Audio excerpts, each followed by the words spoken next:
ఫిబ్రవరి 8 మరియు 9కి సంబంధించి కొన్ని ముఖ్యమైన మరియు లేటెస్ట్ కరెంట్ అఫైర్స్ అయితే ఉన్నాయి. వీడియో కనుక మీకు యూస్ఫుల్గా ఉంటే తప్పనిసరిగా వీడియోను లైక్ అయితే చేయండి.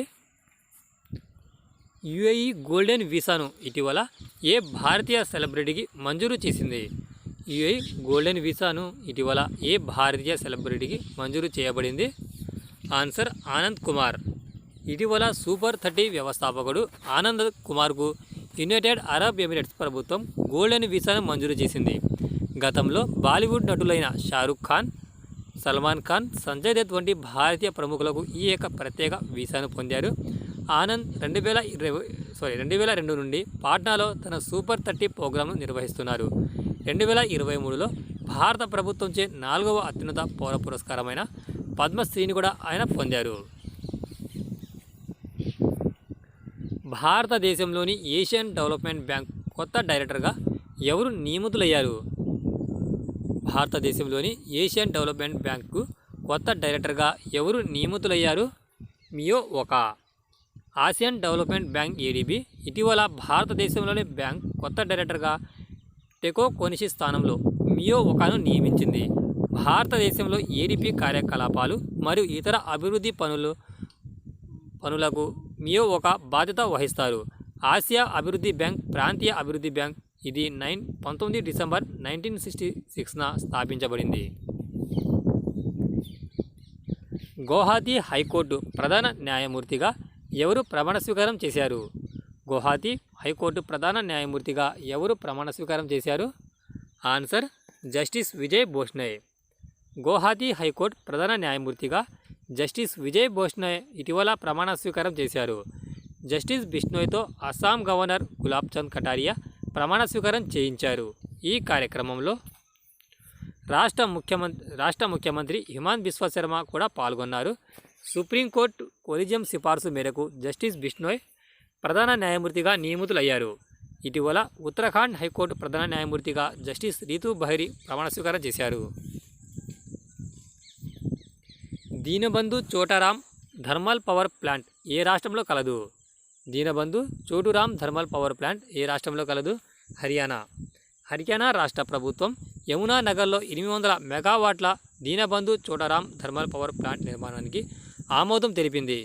రాష్ట్ర ముఖ్యమంత్రి మనోహర్ లాల్ ఖట్టర్ దీని నిర్మాణ బాధ్యతను BHELకు అప్పగించారు. దీని నిర్మాణానికి 6,900 కోట్లు వెచ్చించనున్నారు. అలాగే ఈ ప్రాజెక్టును 57 నెలల్లో పూర్తి చేయాలని లక్ష్యంగా పెట్టుకున్నారు. దివ్యకళా మేళా 2024 ఎక్కడ నిర్వహించబడుతుంది?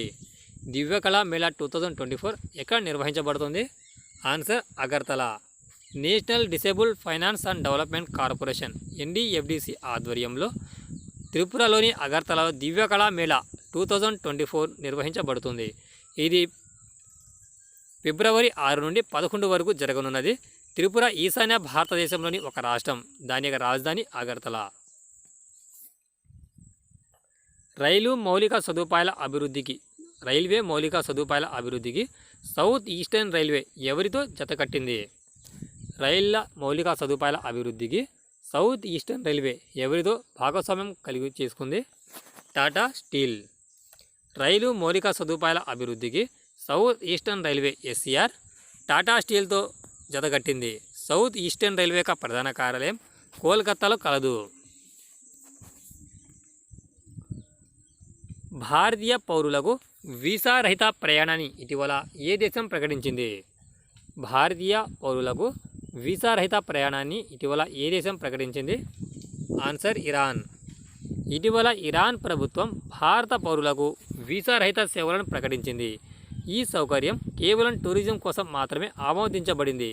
దీని ప్రకారం సాధారణ పాస్పోర్ట్ కలిగి ఉన్న భారతీయ పౌరులు ప్రతి 6 నెలలకు ఒకసారి గరిష్టంగా 15 రోజుల పాటు వీసా లేకుండా ఇరాన్కు ప్రయాణం చేయవచ్చు. ప్రస్తుతం 27 దేశాలు భారతీయ పౌరులకు వీసా రహిత ప్రవేశాన్ని అందిస్తున్నాయి. ఈ దేశాల్లో మలేషియా, ఇండోనేషియా, థాయిలాండ్ వంటి దేశాలు ఉన్నాయి. RCS ఉడాన్ పథకం కింద ప్రస్తుతం దేశంలో ఎన్ని విమాన మార్గాలు నిర్వహించబడుతున్నాయి? RCS ఉడాన్ పథకం కింద దేశంలో ఎన్ని విమాన మార్గాలు నిర్వహించబడుతున్నాయి?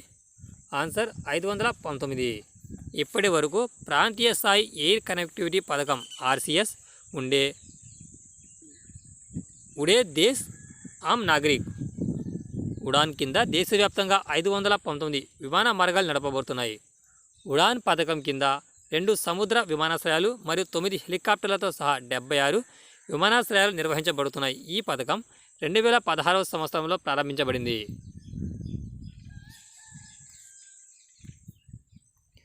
యూనిఫామ్ సివిల్ కోడ్ బిల్లును ఆమోదించిన తొలి రాష్ట్రం ఏది? ఆన్సర్ ఉత్తరాఖండ్. ముఖ్యమంత్రి పుష్కర్ సింగ్ ధామి నేతృత్వంలోని రాష్ట్ర ప్రభుత్వం ప్రవేశపెట్టిన యూనిఫామ్ సివిల్ కోడ్ను ఉత్తరాఖండ్ 2024 బిల్లు సభలో ఆమోదించబడింది. ఈ అసెంబ్లీలో యూసీసీ బిల్లును ఆమోదించిన తర్వాత ఉత్తరాఖండ్ దేశంలోని యూనిఫామ్ సివిల్ కోడ్ను అమలు చేసిన మొట్టమొదటి రాష్ట్రంగా అవతరించింది. యూసీసీ అనగా bill in live and relationship. పౌరుల అందరికీ వారి మతాలతో సంబంధం లేకుండా వివాహం, విడాకులు, భూమి, ఆస్తి వారసత్వం అంశాలలో ఒకే చట్టాన్ని వర్తింపజేసేలా ఈ బిల్లును రూపొందించారు. ఈ బిల్లు బహుభార్యాతత్వాన్ని నిషేధిస్తుంది. ఆయా మతాల వారికి తమ ఆచారాల ప్రకారం వివాహాలు చేసుకునేందుకు అనుమతించింది. యూనిఫామ్ సివిల్ కోడ్ బిల్లును ఆమోదించిన దేశంలోని తొలి రాష్ట్రం ఏది? ఉత్తరాఖండ్. మొదటి బిమ్స్టెక్ ఆక్వాటిక్ ఛాంపియన్షిప్ ఏ నగరంలో నిర్వహించబడుతుంది? న్యూఢిల్లీ. బిమ్స్టెక్ ఆక్వాటిక్ ఛాంపియన్షిప్ 2024 న్యూఢిల్లీలో నిర్వహించబడుతుంది. కేంద్ర యువజన కార్యక్రమం మరియు క్రీడల మంత్రి అనురాగ్ సింగ్ ఠాకూర్ ఈ ఛాంపియన్షిప్ను ప్రారంభించారు.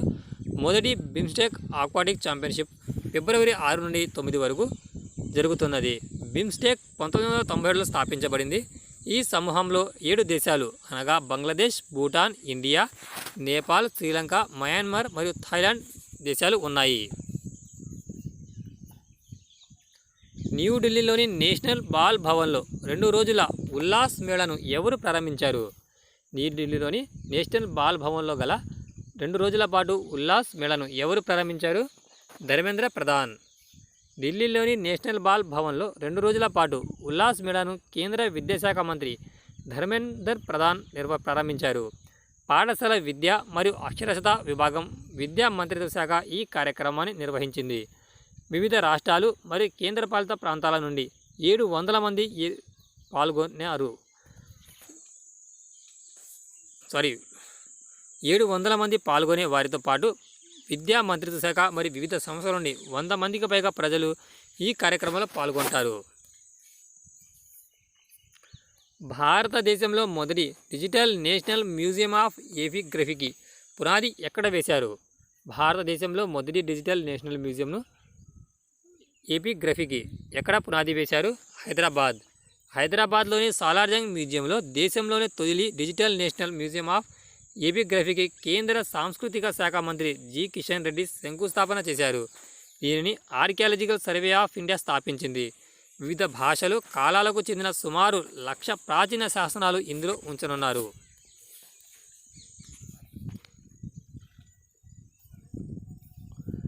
ఇండియా ఎనర్జీ వీక్ 2024 ఏ రాష్ట్రంలో నిర్వహించబడుతుంది? గోవా. ప్రధానమంత్రి నరేంద్ర మోదీ గోవాలో ఇండియా ఎనర్జీ వీక్ 2024ను ప్రారంభించారు. ఇది ఇంధన రంగాన్ని పురోగమింపజేయడానికి దేశం యొక్క నిబద్ధతలో ఒక ముఖ్యమైన మైలురాయి. గ్రీన్ ఎనర్జీ వనరులను ప్రోత్సహించడానికి ఇండియా ఎనర్జీ వీక్ 2024 నిర్వహించబడుతుంది. 100 కంటే ఎక్కువ దేశాల నుండి 4,000 మందికి పైగా ప్రతినిధులు సహా 35,000 మందికి పైగా ఈ కార్యక్రమంలో పాల్గొంటారు.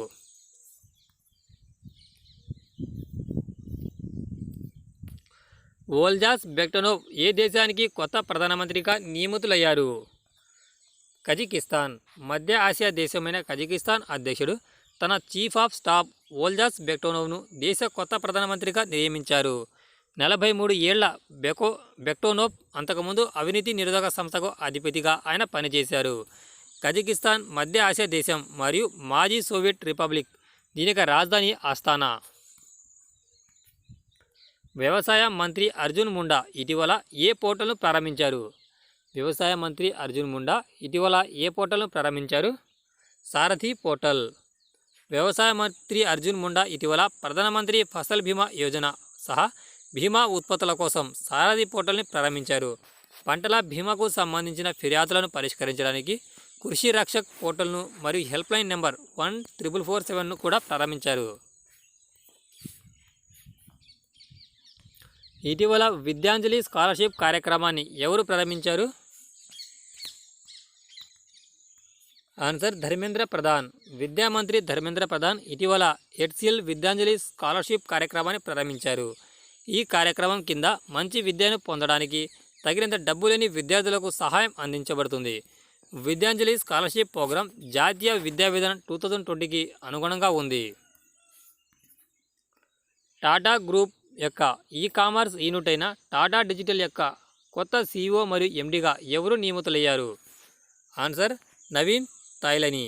టాటా గ్రూప్ యొక్క ఈ-కామర్స్ యూనిట్ అయిన టాటా డిజిటల్ కొత్త CEO మరియు MDగా నవీన్ తహిల్వానీ నియమితులయ్యారు. ప్రతీక్ పాల్ స్థానంలో నవీన్ ఎంపికయ్యారు.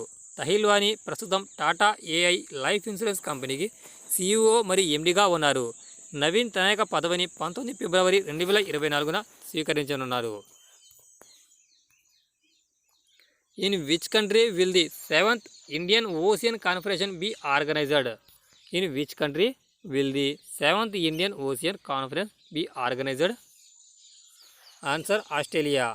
ఆస్ట్రేలియాలోని పెర్త్లో జరగనున్న 7వ హిందూ మహాసముద్ర సదస్సు ప్రారంభ సెషన్లో భారత విదేశాంగ మంత్రి డాక్టర్ ఎస్ జయశంకర్ ప్రసంగించనున్నారు.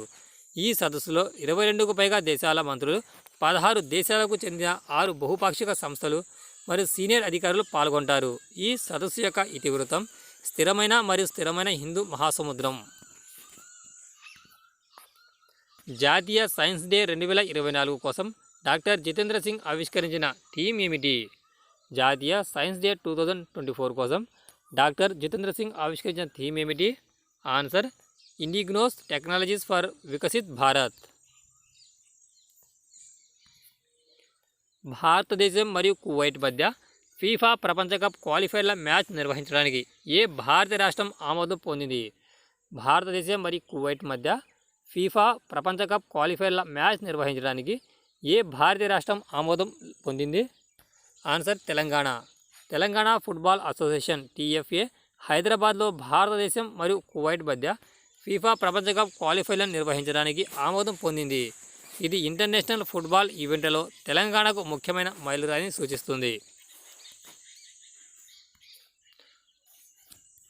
ఉత్తరప్రదేశ్ ప్రభుత్వం EV ఉపయోగ్ పోర్టల్ ద్వారా ప్రచారం నిర్వహిస్తుంది.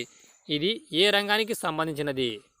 ఉత్తరప్రదేశ్ ప్రభుత్వం EV ఉపయోగ్ పోర్టల్ ద్వారా ప్రచారం నిర్వహిస్తుంది. ఇది దీనికి సంబంధించినది ఎలక్ట్రిక్ వెహికల్స్. ఉత్తరప్రదేశ్ ప్రభుత్వం EV ఉపయోగ్ పోర్టల్ ద్వారా ఎలక్ట్రిక్ వాహనాల తయారీ మరియు ఉపయోగంను ప్రోత్సహిస్తుంది. ఈ చొరవ పర్యావరణ అనుకూల రవాణా, ఎంపికల స్వీకరణ మరియు సాంప్రదాయ శిలాజ ఇంధనాల వాహనాలపై ఆధారపడడం ప్రోత్సహించాలని లక్ష్యంగా పెట్టుకుంది. ఇది ఫ్రెండ్స్ గత 2 డేస్కి సంబంధించిన కరెంట్ అఫైర్స్ని ఇప్పుడు మనం వీడియోలో తెలుసుకోవడం జరిగింది. వీడియో కనుక మీకు యూస్ఫుల్గా ఉంటే తప్పనిసరిగా లైక్ అయితే చేయండి. Thanks for watching టెక్జా.